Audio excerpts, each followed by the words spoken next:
Hot Take Friday, let's go. Caitlin Clark's rookie card sells for $660K.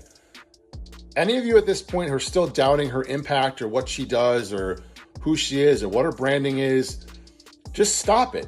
Some of these prices have gone absolutely insane. It's all because of one person. That person is Caitlin Clark. WNBA cards have absolutely exploded. There are currently 2 massive Caitlin Clark cards up for auction. Haven't even closed yet. And one of them sits at $195,000, while the other is at $216,000. Both have inscriptions on them. A single piece of cardboard just sold for more money than most people make in a decade. $660,000. Gone in one auction for one trading card. But here's the part that will blow your mind. The athlete on that card hasn't stepped foot on a basketball court in 2 weeks. This isn't just another sports story. This is the moment when everything changed. This is the story of how Caitlin Clark just rewrote the rules of athletic influence while sitting on a bench, nursing an injury, watching her own legend grow from the sidelines. Forget everything you think you know about how sports markets work, because what happened on July 26, 2025 defied every law of economics, every principle of athlete valuation, and every assumption about what makes someone valuable in professional sports. A Caitlin Clark rookie trading card became the highest-selling women's sports card, fetching $660,000 at a July 2025 auction, breaking the previous record, which was another Clark rookie card.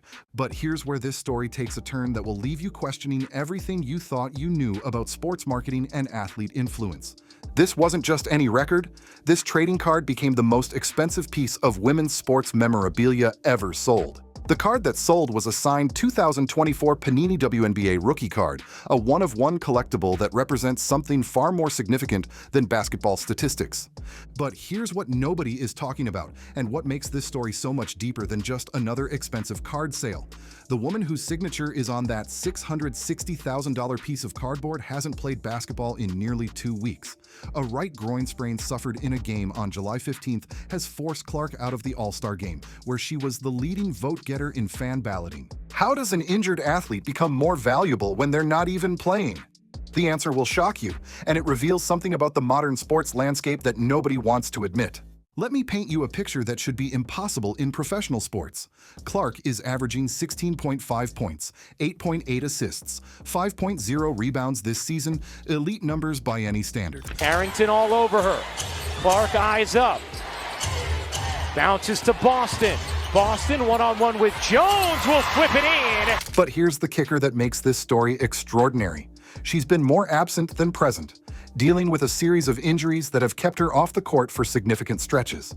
On July 17th, Clark announced via the Fever's social media that she would not be participating in the 2025 three-point contest or playing All-Star game due to her injury and need to rest her body. The most popular player in the league, the leading vote-getter for the All-Star game, forced to watch from the sidelines. And what worries me about this injury is that her quad injury jumped to her groin, likely because of compensation. And yet, while she sits on the bench, while she watches from the sidelines, while she's physically unable to do the thing that made her famous, her market value just exploded to heights that seemed unimaginable just months ago. How is this possible? How does an athlete become more valuable when they're not even playing? The answer will shock you, and it reveals something about the modern sports landscape that nobody wants to admit. We're witnessing the birth of the first post-performance athlete, someone whose cultural influence transcends their physical ability to compete. Think about what just happened for a moment. Collectors, investors, and fans just spent more than $500,000 on a trading card featuring a player who's been injured for weeks. That's not just market enthusiasm, that's market revolution. But this card wasn't just any piece of memorabilia. This represents something far more significant than basketball statistics. It represents the moment when women's sports crossed over from being a niche market to being a legitimate investment opportunity that rivals anything in traditional sports. The sale price is nearly double Clark's entire WNBA contract value. Think about that for a second. A single trading card of this woman is worth almost twice what she's being paid to actually play basketball. That's not just market inefficiency, that's a market screaming that the current system is broken. But the most shocking part is still coming, and it reveals why traditional sports executives are panicking behind closed doors. Because this isn't happening in isolation. While everyone was focused on points per game and shooting percentages, something much bigger was happening. Clark wasn't just becoming a basketball player. She was becoming a cultural phenomenon that transcends sports entirely. And the people with real money, the serious collectors and investors, they saw it first. Clark broke the WNBA record for most career games with 25-plus points and 10-plus assists, with 6 of those games. First time for a rookie to get a triple-double in franchise history.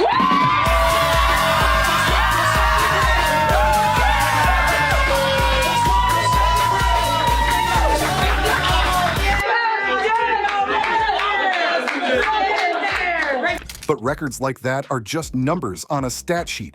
What's really happening is that Clark has become the first female athlete since Serena Williams to achieve something that most male athletes never reach: cultural relevance that extends far beyond their sport.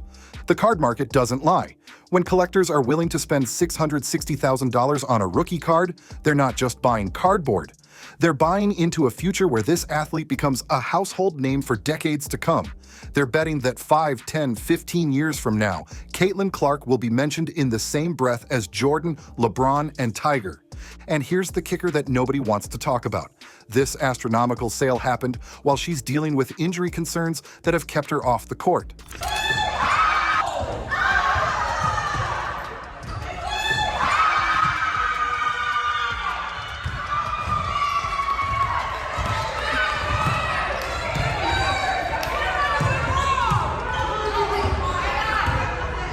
The team can confirm that no additional injuries or damage were discovered through the evaluations. Clark will continue working with the Fever medical team on her recovery and rehabilitation, with the priority on her long-term health and well-being.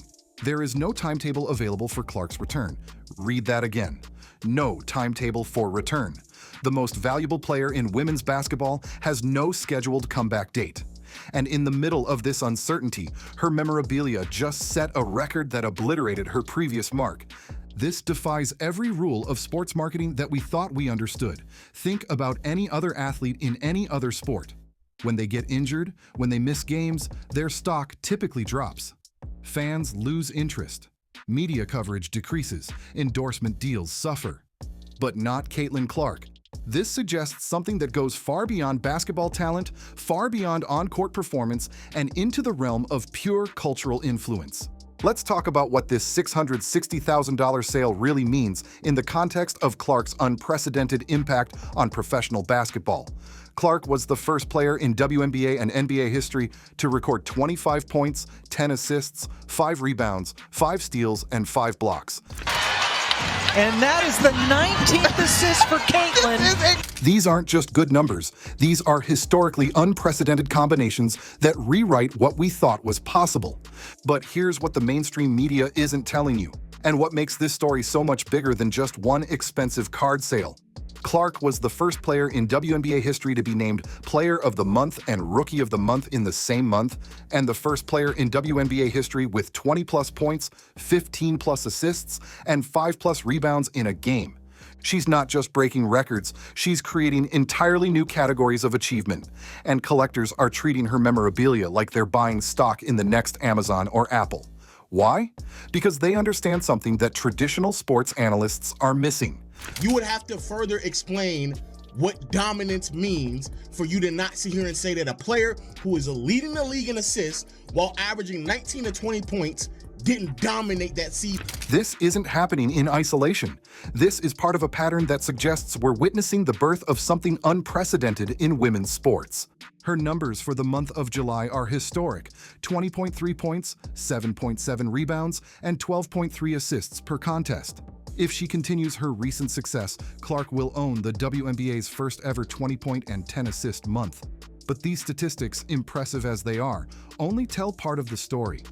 She represents the first generation of female athletes who are receiving the same level of attention, the same level of investment, and the same level of cultural relevance as their male counterparts. And what's the best advice that Bet is giving you in game this season? Nobody gives me advice in game. I wish. She's not just breaking records on the court, she's breaking barriers in boardrooms, in media contracts, and in the minds of fans who never cared about women's basketball before. Here's the most mind-bending part of this entire saga. Clark announced she would have to sit out because of a left groin injury, saying, "I am incredibly sad and disappointed to say I can't participate in the three-point contest or the All-Star game." I'm incredibly sad and disappointed to say I can't participate in the three-point contest or the All-Star game. I have to rest my body. The disappointment was real. The impact on her team was real. The missed opportunities were real. But somehow, impossibly, her market value continued to climb. And in the middle of this injury-plagued period, while she's physically unable to do the thing that made her famous, her trading card just became the most expensive women's sports card in history. What we're witnessing isn't the peak of Clark's influence, it's the foundation. Think about it this way.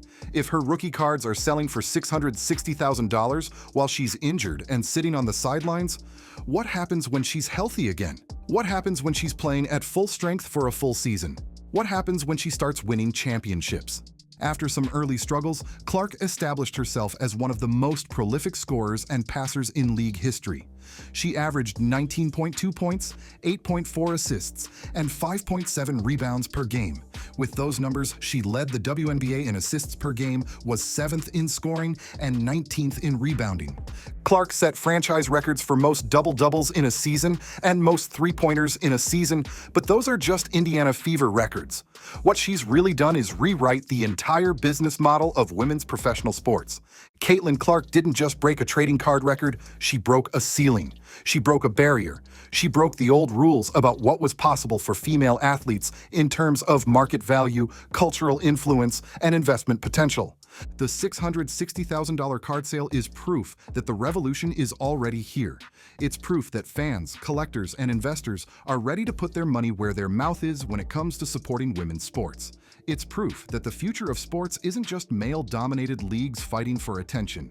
The future of sports includes female athletes who can command the same level of respect, the same level of investment, and the same level of cultural relevance as anyone in professional sports. As I wrap up this incredible story, I want you to remember something that should be impossible but somehow isn't. Clark just made history while dealing with injuries, while watching from the sidelines, while being physically unable to contribute to her team's success. She somehow managed to break her own record and set a new standard for women's sports memorabilia. That's not just athletic greatness, that's cultural influence at its highest level. That's the kind of transcendent impact that only comes along once in a generation. Whether she ever plays another game or not, whether she wins championships or not, whether she breaks more records or not, she's already accomplished something that most athletes never achieve. She's changed the entire landscape of her sport forever. And if this is what she can accomplish while injured, imagine what she'll do when she's healthy again. The revolution isn't coming. It's already here. And Caitlin Clark is holding the crown.